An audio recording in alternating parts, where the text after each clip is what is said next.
OfSTED's Education Inspection Framework was released in September 2019, and apprenticeship training providers will now be conversant with the quality of education judgment. This judgment was introduced to focus on the following: the curriculum intent. This provides the framework for setting out the aims of an apprenticeship program, including the knowledge and skills to be gained at each stage. Curriculum implementation. This is the translation of the curriculum intent, over time, into a structure and narrative within an institutional context. And the curriculum impact.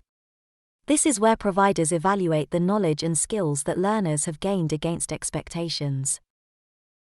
When providers are designing their apprenticeship programs, they also need to consider two other key areas. The first is the curriculum sequence. Essentially, this means the order you choose to deliver your curriculum. Inspectors will also want to see evidence that each apprenticeship curriculum is planned and sequenced, so that new knowledge and skills build on what has been taught before. The second area that providers should consider is curriculum mapping. This is the process that indexes a curriculum to identify gaps in delivery, redundancies, and misalignments.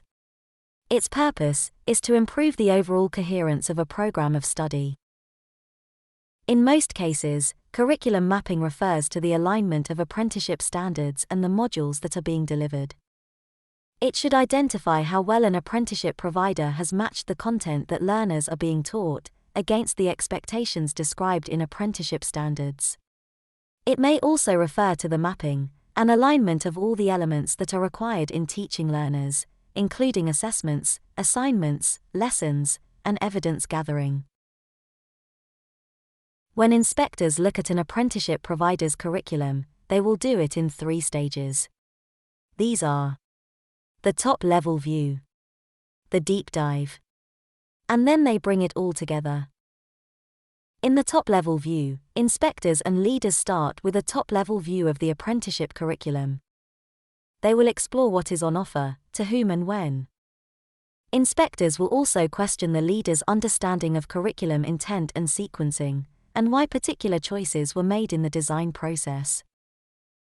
During the deep dive phase, inspectors will gather evidence on the curriculum intent, implementation and impact. They will sample the apprenticeship programs and look at modules and content. This is done in collaboration with program leaders, delivery staff and learners. The intent of the deep dive is to seek to interrogate and establish a coherent evidence base on the quality of education. Finally, the findings are then brought together.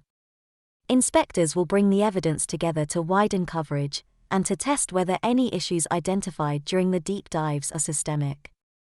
This will usually lead to leaders bringing forward further evidence and inspectors gathering additional evidence. In the next video, we will explore curriculum intent.